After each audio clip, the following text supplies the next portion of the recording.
Salut, ça va? Ils sont quotidiennement, durant plus d'un mois, d'un hiver à la rigueur polaire.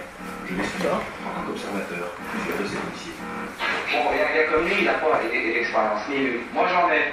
Bon, j'ai les 4 ans d'expérience dans mon métier, j'ai un CAP de mécanicien auto, mais quand je vais dans une boîte, ils ne m'embauchent pas. Bon, déjà, ça fait 2 handicaps. Le troisième, on est où et nord-africain? C'est qu'on est nord-africain.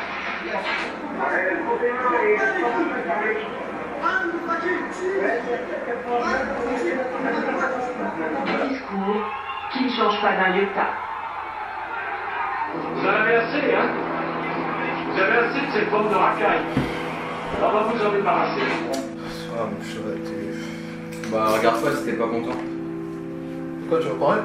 Je disais, ne la regarde pas si t'es pas content. Et il est où le casque que je t'ai offert? Je l'ai cassé. Putain, t'es chiant. En même temps, c'est ce qui se passe, hein. Quoi? Les jeunes de banlieue ne savent s'exprimer que par la violence. Quand tu n'as pas les mots, c'est pas évident de faire autrement. Bah c'est pas en quittant l'école dès la première occasion que ça s'arrangera. Quelle école? Des écoles désertées par les profs? Rien que les mesures prises par l'État du style Z, ça existe depuis 80 et rien n'a changé, voire ça a empiré. Entre 80 et aujourd'hui, les chiffres ont quasi doublé. Tu trouves ça normal que depuis 30 ans, les zones d'éducation prioritaire, comme ils appellent ça, augmentent? L'État s'en moque des banlieues. Faut arrêter de se leurrer et de dire que tout ce qui passe à la télé est toujours faux. Il y a du bon qu'il faut. Et puis à quoi ça sert de dépenser pour des jeunes qui ne font que casser? Véhicules volés, bus brûlés, halls squattés. Et dans les écoles, les élèves qui parlent à rapport comme je sais pas quoi. Cette jeunesse qui passe sa journée à vendre et à consommer. À se morfondre et à se sentir persécuté pour rien. Aucune ambition. Ils font ce qu'ils peuvent. Ah, t'es un marrant toi. Laisse-moi finir. Parce que tous les jours, on te répète que tu n'as pas ta place en France. Ou encore que tes profs t'orientent vers des filières peu considérées parce que tu ne finiras jamais cadre. Quand ton destin est déjà tout tracé dans une société injuste. Excuse-moi, mais tu n'as pas forcément d'ambition ni envie de te tuer pendant 12 ans à apprendre des choses qui seront jamais utiles dans ton futur job. Quand t'as la chance d'en avoir un. Oh les pauvres. Ils sont pas capables de se défendre tout seuls et de dire merde à cette société. Tous pessimistes, pas croyables. Pitoyable comme raisonnement. Tu sais ce que c'est, toi, d'avoir le sentiment d'être rejeté par tout un gouvernement? De savoir que ton nom ou ta zone d'habitation entraîneront des préjugés pas possibles? De vivre dans de longs blocs de béton dont tu ne peux sortir, sous peine d'être persécuté? Persécutés? Oui, persécuté. Et par qui? Laisse-moi deviner. Les gouvernements. Par tous! Les gens changeront de trottoir à ton passage. Ne s'assieront jamais à côté de toi parce que ton faciès leur rappelle ces putains d'émissions qu'ils ont revues la veille à la télé.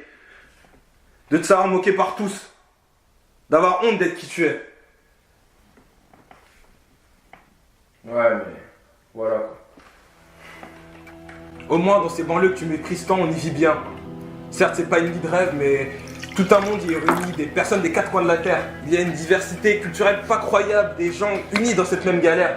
Au lieu de vivre avec des hypocrites dans un univers égoïste, à penser que le problème vient des autres, sans jamais se remettre en question une seule seconde. Quelle union? Les jeunes s'entretuent pour un rien. Rien que dans certaines communautés, les gens se jugent, voire se détestent. Dans ton union instable là, les Asiatiques sont moqués parce que eux réussissent et eux s'intègrent mieux dans notre société. Dans notre société, écoute-toi parler. Et c'est quoi pour toi s'intégrer? S'intégrer à la culture française. C'est-à-dire? Accepter et respecter les valeurs de la République. Des valeurs beaucoup trop utopiques. Ah pardon, moi aussi sur les grands mots. La République ne respecte même pas ses propres valeurs. Ça veut dire quoi? La liberté. Quand on utilise l'argument d'une femme soumise parce qu'elle porte le voile ou une jupe trop longue, on oublie toute notion de libre arbitre. Attends, il y a que des musulmans en banlieue. En même temps, pas que de ça. La France a poussé les hommes arrivés en grand à vivre en totale égalité, mais tant que le racisme visible et non visible existera, ça sera impossible. Je continue? Fraternité, ou autrement dit union. Mais la France est de plus en plus divisée parce qu'elle ne communique pas ça avec son monde. Une autre valeur très essentielle, la laïcité. Alors tu peux me dire pourquoi la religion est-elle aussi mise en avant à la télé? Il faut se dire qu'il y a un problème avec notre laïcité, et puis s'intégrer culturellement, ça se fait pas dans l'immédiat. Ça prend des mois pour certains, des années, des décennies pour d'autres. Mais ce qui fait défaut aux gens, c'est la patience. Et en France, c'est pas trop ça. J'aime bien. T'es là à victimiser les banlieues. Qu'elles cherchent à se valoriser un peu. C'est ce qui est le plus absurde. Les gens correspondent parfaitement aux clichés que l'on a d'eux.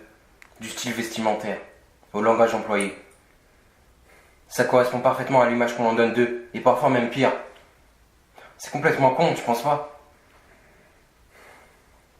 Je sais plus quoi dire. De toute façon, ça sert à rien de parler avec toi. Tu sais c'est quoi le problème? C'est que les gens ont du mal à entendre la vérité en face. Comme ce que tu es en train de faire là, regarder ton téléphone. Je dis pas dans les banlieues, tout est bien ou tout est mal. Mais si personne décide de s'unir et de se bouger le cul, on n'avancera pas. Comme le début de cette conversation en fait. Nos arguments se valent les uns les autres. Mais si on n'admet jamais que l'on puisse être fautif, on tournera en rond. J'entends bien ce que tu me dis depuis tout à l'heure sur les banlieues. Je dis pas que j'adhère complètement, mais sur certains points, je verrai les choses différemment.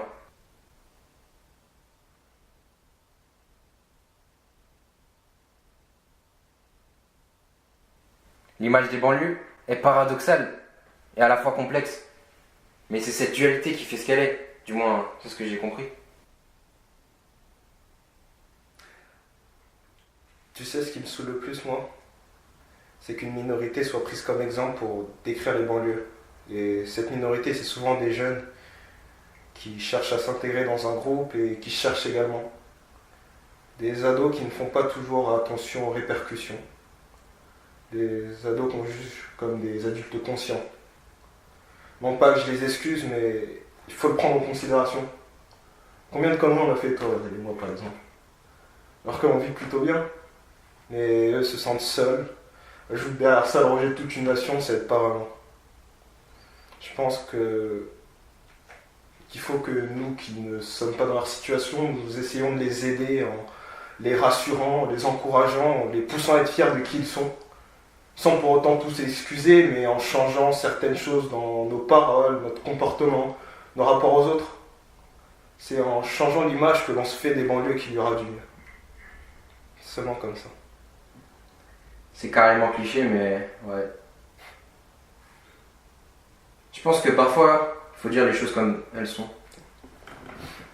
Je vais essayer de faire des efforts. Je pense qu'on devrait tous faire des efforts. Chacun à son échelle. Comme par exemple, prendre soin du cadeau qu'on t'offre, comme un casque à 200 balles.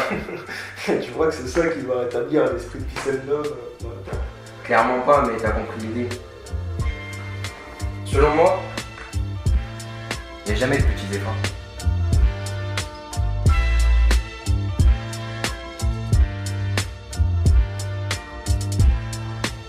Bon, on y va? Ouais. La dalle.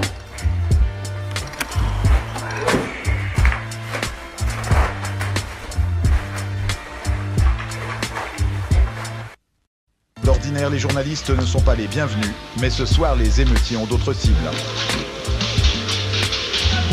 La Seine-Saint-Denis est un laboratoire de la sécurité. C'est pourquoi une nouvelle unité sillonne le département d'un bout à l'autre. La compagnie de sécurisation et d'intervention de Seine-Saint-Denis, plus communément appelée CS93, constituée Discours qui ne change pas d'un iota. Vous en avez assez, hein? Vous avez assez de cette bande de racailles. On va vous en débarrasser. En quoi ça vous touche ça pour que vous preniez des risques comme ça à affronter la police et à peut-être être arrêté, emprisonné? Ça se fait pas combien de temps Sarkozy? On nous traite comme des chiens, président, c'est pas de la merde. Donne un exemple. Quand il dit venu nettoyer dans le Karcher. Et vous vous sentez visé quand il dit ça? C'est comme s'il disait les Noirs et les Arabes. On habite dans les cités, nous.